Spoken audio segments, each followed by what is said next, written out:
हरिः ओम. ओम नमो भगवते वासुदेवाय. सार्थ श्री एकनाथी भागवत. अध्याय पहिला. श्री गणाधिपतये नमः. श्री सरस्वते नमः. श्री सद्गुरुभ्यो नमः. ओम नमो श्री जनार्दना. नाही भव अभ भावना. तू देखोनी मी तूपणा. नमन श्री चरणा श्री सद्गुरुराया. नमन श्री एकदंता. एकपणे तूची आता. एकी दावीसी अनेकता. परी एकात्मता न मोडे. तुझ माझी वासू चराचरा. म्हणून बोलीजे लंबोदरा. या लागी सकळांचा सोयरा. साचोकारा तू होसी. तुझ देखे जो नरू. त्यासी सुखाचा होय संसारू. या लागी विघ्नहरू. नमादरू तुझ साजे. अर्थात ओम असा प्रणवाचा उच्चार करून मी माझे सद्गुरू जनार्दन स्वामी यांना नमस्कार करतो. हे सद्गुरुराया, तुमच्या ठायी संसाराची उत्पत्ती, त्यांची स्थिती किंवा त्यांचा अभाव यांचा काहीच भाव नसतो. मी वेगळा आणि आपण वेगळे असा दोनपणाचा भाव नमस्कार करण्यासाठी लागतो.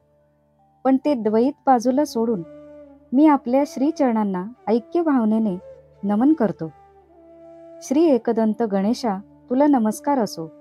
तू एक असून अनेकता दाखवतोस, तरी तुझा एकपणा बाधित होत नाही. हे गणेशा, सर्व चराचर सृष्टीच तुझ्या ठायी वास करते, म्हणून तुला लंबोदर हे नाव दिले जाते. त्या दृष्टीने सर्वांची सोय तुझ्या ठायी होते, म्हणून तू सर्वांचा सोयरा आहेस हे खरे. तुझे दर्शन जो मनुष्य घेतो त्याचा संसार निर्विघ्नपणे व सुखाने होतो, म्हणून विघ्नहर हे तुझे नाव तुला शोभते. हरुषते वदन गणराजा. चारी पुरुषार्थ त्याची चारी भुजा. प्रकाशिया प्रकाशी वोजा. तो झळकत तुझ निज दंतू. पूर्व उत्तर मीमांसा दोन्ही. लागलिया श्रवणस्थानी. निशब्दाब्दी वाचा वदनी. करजोडूनी उभिया. एकेची काळी सकळ सृष्टी. आपुलेपणे देखत उठी. तेची तुझी देखणी दृष्टी. सुखसंतुष्टी विनायका. सुखाचे पेलले दोंद. नाभी आवर्तला आनंद. बोधाचा मिरवे नागबंद. दिसे सन्नथ साजिरा. शुद्ध सत्वाचा शुक्लांबर. कासे कसिला मनोहर. सुवर्ण वर्ण अलंकार. तुझेनी साचार शोभिती. प्रकृती पुरुष चरण दोन्ही. तळी घालिशी बोजावनी. तयावरी सहजासनी. पूर्णपणी मिरवसी. तुझी अणुमात्र झालिया भेटी. शोधिता विघ्न न पडे दृष्टी. तोडिसी संसार फासोटी. तोची तुझे मुष्टी निज परशु. भावे भक्त जो आवडे. त्याचे उगविसी भवसाकडे. ओढुनी काढेसी आपणाकडे. निज निवाडे अंकुशे. साच निरपेक्ष जो निशेष. त्याचे तुची वाढविसी सुख. देऊनी हरिखाचे मोदक. निवविसी देख निज हस्ते. सूक्ष्माहुनी सूक्ष्म सान. त्या माझी तुझे अधिष्ठान. या लागली मूषक वाहन. नामाभिधान तुझ साजे. पाहता नरू ना कुंजरू. व्यक्ता व्यक्तासी परू. ऐसा जाणोनी निर्विकारू. नमनादरू ग्रंथार्थी. ऐशियाची गणनाथा. मी पणे कैचा नमिता. अकर्ताची जाहला करता. ग्रंथकथा विस्तारा. अर्थात हे गणेशा, तुझे मुख हे आनंदाचे प्रतीक आहे.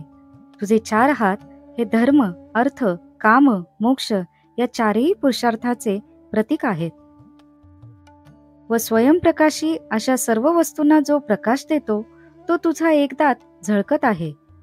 हे गजानना, पूर्वमीमांसा व उत्तरमीमांसा अर्थात कर्मासंबंधी विधिविधान व वेदांत ही दोन्ही दर्शने तुझ्या कर्णांच्या ठिकाणी निवास करतात आणि तुझ्या मुखाच्या ठिकाणी आज्ञापालन करण्यासाठी नम्रपणे हात जोडून परा, पश्चंती, मध्यमा आणि वैखरी या चारी वाणी सज्ज असतात. अर्थात तुझ्या इच्छेप्रमाणे तू कोणत्याही वाणीने ज्ञान देऊ शकतोस. तुझी दृष्टी कशी आहे याचा विचार करू लागलो तर असे समजून येते की जी दृष्टी एकाच वेळी आत्मरूपात अत्यंत सुखाने आणि संतोषाने सर्व सृष्टीला पाहू शकते, तीच हे विनायका तुझी दृष्टी होय. तुझे पोट मोठे आहे, ते जणू सुखच वृद्धी पावलेले आहे. आणि आनंदाचे आवर्त असावेत तशी तुझी नाभी दिसते. तुझ्या नाभीजवळ जो नागबंध आहे तो फार शोभून दिसतो आणि वाटते की तुझ्या या सुखरूपी उदराला निजबोधानेच वेष्टिलेले आहे. 3 गुणांपेक्षा श्रेष्ठ असा जो शुद्ध सत्व, त्या शुभ्र वर्णाचे अतिशय रमणीय दिसणारे शुक्लांबर तू कमरेला वेढून परिधान केले आहेस. तू जे सोन्याचे अलंकार घातले आहेस त्यांनाच तुझ्यामुळे शोभा आली आहे. देवा, प्रकृती आणि पुरुष हे द्वैत तुझ्या चरणांच्या ठिकाणीच आहे आणि तू ते तुझे चरण सहजगत्या दुमडून त्यावर अद्वैताच्या पूर्ण सहजासनात बसलेला शोभत आहेस. तुझ्या मुठीत धरलेला परशु म्हणजे तुझी भेट क्षणभर होता क्षणी भक्ताला विघ्न शोधून सुद्धा सापडत नाही याचा दर्शक आहे. कारण त्या परशुने तू विघ्ने तोडून टाकतोस. इतकेच नव्हे तर भक्तांच्या संसाराचे पाशही तोडून टाकतोस. तुझ्या हातात जो अंकुश आहे त्याने तू अनन्य भावाने शरण आलेल्या तुझ्या आवडत्या भक्ताला संसाराच्या संकटातून जणू दोर टाकून ओढून आपल्या जवळ घेतोस. जो भक्त खरोखरी कशाचीच अपेक्षा करत नाही त्याला तू तुझ्या हातातील मोदक देऊन म्हणजेच साक्षात हर्ष आणि आनंद देऊन जास्त सुखी करतोस. जे सूक्ष्मापेक्षा सूक्ष्म आहे, अणुमात्र आहे, तेथे तुझे अधिष्ठान आहे व मूषकाची गती ही सूक्ष्म जागी असते. म्हणून मूषक हेच तुझे वाहन आहे. तुझ्या मूर्तीकडे पाहू जाता तू पूर्णपणे हत्ती नाहीस व पूर्णपणे नरही नाहीस. व्यक्त आणि अव्यक्त यांच्याही पलीकडचा तू निर्विकार आहेस. म्हणून हा ग्रंथ पूर्ण व्हावा यासाठी मी तुला आदराने नमन करतो. अशा श्री गजाननाला नमन करणारा मी वेगळा कोठे आहे? कारण ब्रह्मरूपाने जो अकर्ता तोच गणेश रूपाने या ग्रंथाचा कर्ता आहे. आता नमो सरस्वती, जे सारासार विवेकमूर्ती, चेतना रूपे इंद्रिय वृत्ती, जे चाळीती सर्वदा, जे वाचेची वाचक, जे बुद्धीची द्योतक, जे प्रकाशा प्रकाशक, स्वये देख स्वप्रभ, ते शिवांगी शक्ती उठी, जैसी डोळ्यां माझी दिठी, किंवा सूरसत्वे दावी पुष्टी, फळपणे पोटी फळाच्या, जैसा साखरे अंगी स्वादू, की सुमना माझे मकरंदू, तैसा शिवशक्ती संबंधू, अनादि सिद्धू अतर्क्य, ते अनिर्वाच्य निजगोडी, चहू वाचा माझी वाडी, म्हणून वागेश्वरी रोकडी, ग्रंथार्थी चोखडी चविदावी, सारासार निवडती जनी, त्या हंसावरी हंसवाहिनी, बैसली सहजासनी, अगम्यपणी अगोचरू, ते परमहंसी आरूढ, तिसी विवेक हंस जाणती दृढ, जवळी असता न देखती गूढ, अभाग्य मूढ अतिमंद, तिचे निर्धारिता रूप, अरूपाचे विश्वरूप, ते आपुलेपणे अमुप, कथा अनुरूप बोलवी, हा बोलू भला झाला, म्हणून बोलेची स्तविला, तैसा स्तुती भाव उपजला, बोली बोला गौरवी, ते वाग्विलास परमेश्वरी, सर्वांग देखणी सुंदरी, राहोनी सपाह्य अभ्यंतरी, ग्रंथार्थ कुचरी वदवी स्वये, ते सदा संतुष्ट सहज, म्हणून निरोपणा चढले भोज, परिवक्तेपणाचा पुंज, मीपणे मज येवो वेती. अर्थात आता सरस्वतीला वंदन करतो. ती चित्शक्तीच आहे व सर्व इंद्रियांना तीच वृत्तीरूप देते, त्यांना प्रेरणा देते. बुद्धी व विद्या यांना आधारभूत अशी जी सार व असार यांची निवड करणारी विवेक शक्ती, तिचे मूर्तिमंत स्वरूप म्हणजेच ही सरस्वती. आपण जे बोलतो ती वाचा हिच्यामुळेच प्रकट होते. आपल्या बुद्धीला जे काही कळते ते हिच्यामुळेच. प्रकाश म्हणजे ज्ञान, ज्ञानरूपी प्रकाश हिच्यामुळेच प्रकाश या नावाला योग्य होतो. ही स्वयंप्रकाशच आहे. शिव आणि शक्ती एकरूप आहेत. हीच शक्तिरूपाने शिवाच्या अंगात ऐक्य रूपात असते. कशी? डोळ्यांमध्ये जशी दृष्टी त्याच्याशी एकरूप असते आणि फळात रस व पोषकता जशा प्रकारे एकरूप असते तशी. अहो, साखर आणि तिची गोडी एकच असते. फूल व त्याचा सुगंध ऐक्यरूपात असतो, तसाच शिव आणि शक्ती यांचा ऐक्यभाव अतूट आहे. तो अनादी आहे, कायमचा आहे आणि तर्काने तो न समजण्यासारखा आहे. या ग्रंथाला जर काही गोडी असेल, रसाळपणा असेल, तर तो या सरस्वतीच्याच कृपेने होय. कारण रस हा आत्मस्वरूपाचाच निजभाव आहे व ग्रंथाची गोडी त्या रसवत्तेमुळेच आहे. ही सरस्वतीच आत्मस्वरूपाची रसवत्ता असून परा, पश्यंती, मध्यमा व वैखरी या चारी वाणींमध्ये सत्ता रूपाने तीच व्याप्त आहे. तिला वागीश्वरी हे नाव त्यामुळेच दिलेले आहे. ती ज्या हंसावर आरूढ आहे तो हंस म्हणजे पक्षी नसून जगातील सार काय व असार काय याचा निरक्षीर विवेक असणारे जे साधुरूपी परमहंस आहेत तेच हिचे वाहन आहेत. तिचे जे सहज असे आसन आहे त्याचे रहस्य कळणे कठीण, तर्क तेथे चालत नाही. अशा त्या परमहंस साधूंनी धारण केलेल्या सरस्वतीला केवळ विवेकयुक्त हंसच असे साधू जाणतात. पण जे अभागी मतिमंद मूर्ख असतात त्यांना ती जवळ असूनही दिसत नाही, म्हणजेच विद्येचा महिमा ते जाणत नाहीत. ती सरस्वती अमूर्त, निराकार जशी आहे तशीच सर्व विश्वाच्या आकारानेही ती विद्यमान आहे आणि या कथेचे ग्रंथातील वर्ण्य विषयाचे अनुसंधान कायम ठेवून माझ्याकडून ती तो विषय वधवून घेते, तेव्हा ती या विश्वाकार रूपानेच होय. वाणीची या देवतेची स्तुती करावी तर त्यासाठी या वाणीचीच मदत घ्यावी लागते. हे कशासारखे होते? एखादे वर्णन चांगले झाले की आपण त्या वर्णनाचे वर्णन पुन्हा शब्दांनीच करतो. वाह, काय सुंदर वर्णन आहे, पहा, म्हणजे सरस्वतीची स्तुती सरस्वतीच करते हे समजून घ्यावे. वाचेचा विलास हे त्या सरस्वतीचे रूप आहे. ती सरस्वती देवी सर्वांगाने सुंदर असून परमेश्वरी म्हणून फार श्रेष्ठ सत्ताधारिणी आहे. हीच माझ्या मनात व शरीराच्या ठिकाणी राहून या ग्रंथाचा अर्थ वदविते. सरस्वती ही स्वाभाविकपणेच नेहमी संतुष्ट असते, म्हणूनच या ग्रंथातील निरूपण मनोहर व श्रवणीय होणार आहे. तरीही मला आपल्या वक्तृत्वाचा गर्व मात्र ती होऊ देत नाही. अर्थात माझे ग्रंथलेखन हे माझे कर्तृत्व नसून तीच करते आहे याची मला सतत जाणीव आहे. वाग्देवतेची स्तुती वाचाची जाहली वदती, तेथे द्वैताची ये संपत्ती उमसचित्ती उमसेना, तिने बोले बोलणे मोडिले, समूळ मौना ते तोडिले, त्यावरी निरूपण घडिले, न बोलणे बोले बोलवी, तिसी सेवकपणे दुसरा, होऊनी निघे नमस्कारा.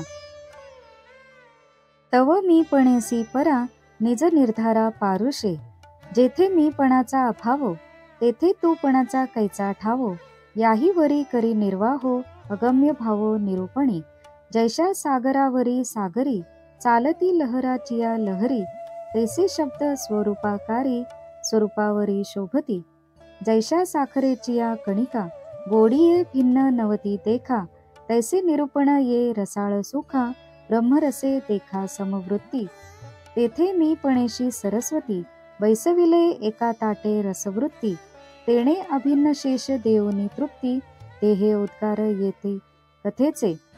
आता वंदू ते सज्जन जे का आनंद चितघन, वर्षताती स्वानंद जीवन संतप्त जन निववावया, ते चैतन्याचे अलंकार की ब्रह्मविद्येचे शृंगार, की ईश्वराचे मनोहर निज मंदिर निवासा, ते अधिष्ठाना अधिवासू की सुखासही सोल्हासू, विश्रांतीसे विश्वासू निजरही वासू करावया. अर्थात इथे द्वैतातील जो भाव असतो म्हणजे वक्ता व श्रोता, स्तवन करणारा व त्या स्तवनाचा विषय असणारी देवता, असे काही दोनपणाचे सामान लागते ते नाही. कारण स्तुती करायची ती सरस्वतीची व स्तुती करणारी सुद्धा तीच सरस्वती आहे. या सरस्वतीचे कर्तृत्व किती नवलाचे आहे पहा. वैखरी वाणी आणि तिचे बोलणे अर्थात प्रकटपणे उच्चारले जाणारे शब्द यांचा समावेश स्वतःच्या ठिकाणी केला, तसेच बोलण्याच्या तुलनेने जे मौन म्हणून आपण जाणतो ते मौनही तिने विलयास नेले. अर्थात मी बोलणारा व मी मौनात राहणारा असा कोणताच गर्व तिने मला होऊ दिलेला नाही. आणि या ग्रंथातील निरूपणही तिने असे काही घडवून आणले आहे की जे अनिर्वचनीय परब्रह्म तत्व जे वाचेने वर्णन करण्यास अशक्य तेही वदविले. अशी जी समर्थ सरस्वती देवी, तिला मी नमस्कार करतो म्हटले आणि त्यासाठी मला तिच्यापासून वेगळा मानला तो काय? मीपणाच नाहीसा झाला. परावाणी की जिथून शब्द उमटतात तीच तिने स्वतःमध्ये माझ्यासकट सामावून घेतली. अर्थात मी नाहीच, सरस्वतीच फक्त आहे. जेथे मी अमुक असा विचारच उमटत नाही तेथे तू अमुक असा दुसरेपणा दाखवणारा विचार तरी कसा उमटणार? तरीही ही सरस्वती या ग्रंथाच्या निरूपणात जो काही प्रसाद भरून टाकीत आहे तो केवळ अनाकलनीयच वाटतो. समुद्रावर ज्या लाटा येत असतात त्या दुसऱ्या कोठून नसून समुद्राच्याच असतात. समुद्र व लाटा मिळून एक पाणीच सर्व असते. त्याप्रमाणे या ग्रंथात जे शब्द आहेत ते म्हणजे आत्मस्वरूपावर उठलेल्या आत्मस्वरूपाच्याच लाटा आहेत. साखर व साखरेची गोडी या गोष्टी जशा भिन्न नाहीत तशीच निरूपणाची गोडी ब्रह्मानंदापेक्षा वेगळी नाही, कारण हे शब्दच सरस्वतीच्या कृपेने आनंदरूप आहेत. मीपणा वेगळा उरलेला नाही. सरस्वती व मीपणा रसाळपणाच्या एकाच ताटात जणू जेवत आहेत. त्यामुळे अद्वैत भावरूपी शेषाने तृप्तीची ढेकर दिली तर तीच शब्दरूपाने या ग्रंथात व्यक्त झाली आहे. आता जे घनीभूत आनंदच आहेत ते त्रिविध तापांनी पोळलेल्या जनांसाठी स्वानंदरूपी जळाचा वर्षाव करणारे घनच आहेत. त्या संत सज्जनांना मी वंदन करतो. या संतांची थोरवी कशी वर्णावी? चैतन्य मुळात कोणत्याही उपाधी विरहित असते. ते जर नटून थटून भूषणे लेवून आले तर त्यांचे रूप कसे असेल? संतांसारखेच असेल. ब्रह्मविद्या म्हणजे लौकिक साहित्यातील सर्व रसां पलीकडील. पण शृंगार रस जर ब्रह्मविद्येला हवासा वाटू लागला तर ती विविध अलंकार व सौंदर्य शृंगार साधने उपयोगात आणेल. मग तिला जे सुंदर रूप प्राप्त होईल तेच संत सज्जन. ईश्वर कोठे राहतो? तो या सज्जनांमध्येच राहतो. म्हणून सज्जनांना ईश्वराचे निजमंदिरच म्हणावे. अधिष्ठान असले तर त्यावर गुण किंवा पदार्थ राहतात. ब्रह्म हे अधिष्ठान आणि सृष्टी ही त्या अधिष्ठानावर दिसणारे व्यक्त स्वरूप. इथे तर अधिष्ठानालाच कुठेतरी बसावेसे वाटले तेव्हा ते सज्जनांच्याच ठिकाणी बसले. अर्थात संत हे ब्रह्माचे अधिष्ठान आहे. सुखामुळे माणसाला उल्हास वाटतो, पण सुखालाच कोणामुळे उल्हास वाटेल? संतांमुळेच सुखाला उल्हास वाटतो. विश्रांतीला स्वतःच विश्वासाने आश्रय घ्यावा असे वाटले तेव्हा तिने या संत सज्जनांचाच आश्रय घेतला.